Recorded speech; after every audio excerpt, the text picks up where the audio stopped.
régime algérien a deux problèmes, a deux complexes. C'est la France et le Maroc. La France, pour les raisons qu'on connaît, on ne va pas revenir sur cette affaire, mais le Maroc, encore pire. Parce que le Maroc est une vieille nation qui a 12 siècles d'existence, qui a une forte identité, et l'Algérie, il faut bien le dire, a été créée par la France.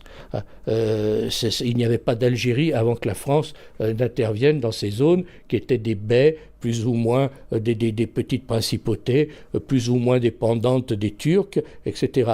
Bon. Et donc, il y a une haine et une jalousie à l'encontre du Maroc qu'on ne peut pas imaginer, notamment de la part du régime algérien, qui n'a jamais été capable de définir l'identité de son peuple. Est-ce que c'est un peuple arabe? Est-ce que c'est un peuple musulman? Est-ce que c'est un peuple arabo-berbère? Je pense que ce régime, dans tous les échecs qu'il a eus, a aussi un échec identitaire. C'est-à-dire qu'il n'a pas donné une identité à son peuple et il ne se positionne que par rapport ou que face à deux pays qui sont la France et le Maroc.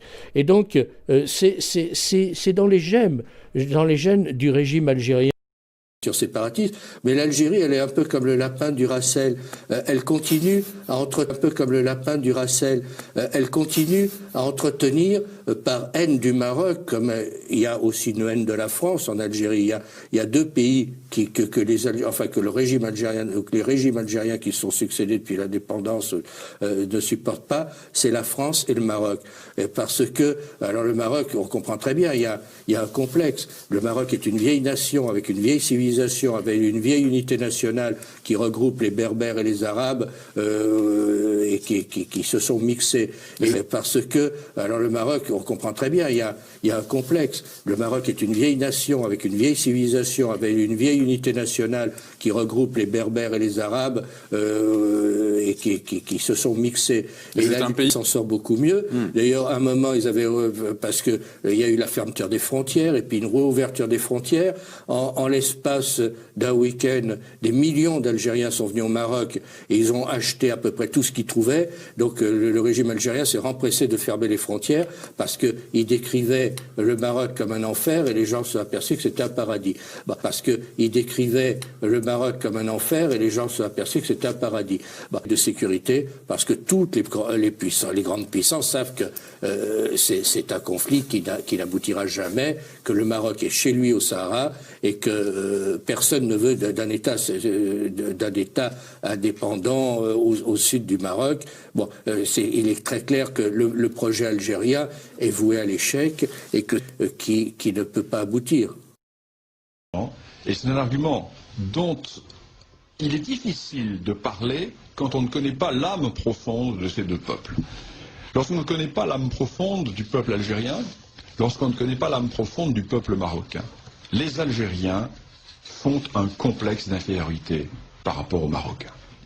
Ils font un complexe d'infériorité car ils ne sont en fait que des parvenus de l'histoire. Je ne le dis sans aucune agressivité, je le dis en toute amitié. Ce sont des parvenus de l'histoire. Ce pays n'a jamais existé. Au mieux, il fut une dépendance turque, une suite de bellicats. Il était un monde d'anarchie. Il n'y a pas d'histoire de l'Algérie. D'ailleurs, Ferhat Abbas l'avait dit.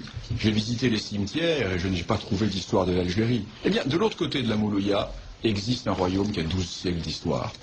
Lorsque Hugues Capet est élu roi de France en 987, la dynastie marocaine a déjà un siècle et demi d'histoire.